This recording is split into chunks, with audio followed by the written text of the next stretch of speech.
And I tried hard to be proud of my service, but all I could feel was shame.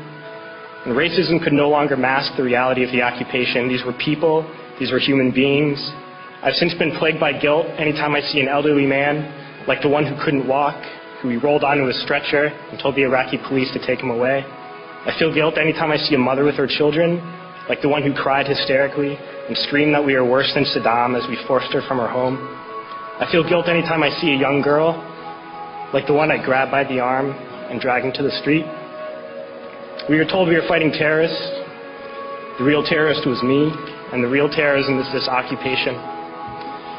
Racism within the military has long been an important tool to justify the destruction and occupation of another country. It has long been used to justify the killing, subjugation, and torture of another people. Racism is a vital weapon employed by this government. It is a more important weapon than a rifle, a tank, a bomber, or a battleship.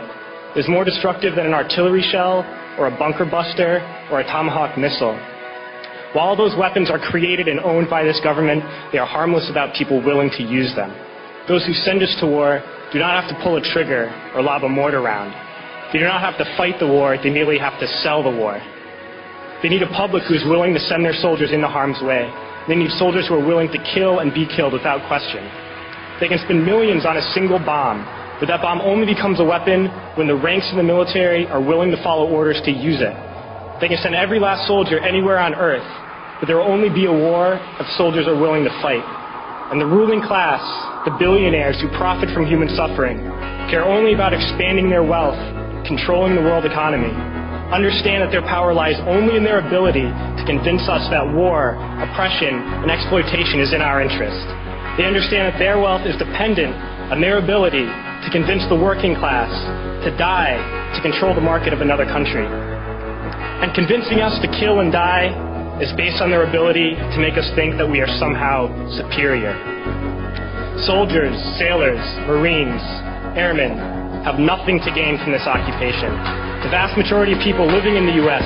have nothing to gain from this occupation. In fact, not only do we have nothing to gain, but we suffer more because of it. We lose limbs, endure trauma, and give our lives. Our families have to watch flag-draped coffins lowered into the earth. Millions in this country without health care, jobs, or access to education must watch this government squander over $450 million a day on this occupation.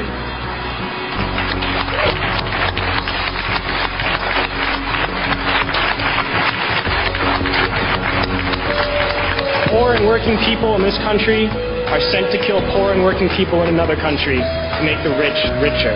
And without racism, soldiers would realize that they have more in common with the Iraqi people than they do with the billionaires who send us to war.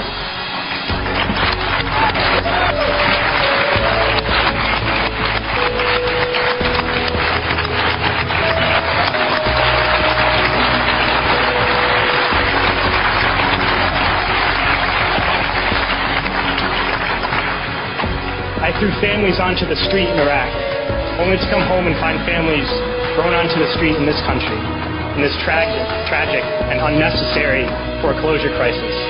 We need to wake up and realize that our real enemies are not in some distant land. They're not people whose names we don't know and cultures we don't understand. The enemy is people we know very well and people we can identify. The enemy is a system that wages war when it's profitable. The enemy is the CEOs who lay us off from our jobs when it's profitable. It's the insurance companies who deny us health care when it's profitable. It's the banks who take away our homes when it's profitable. Our enemy is not 5,000 miles away. They are right here at home. If we organize and fight with our sisters and brothers, we can stop this war, we can stop this government, and we can create a better world.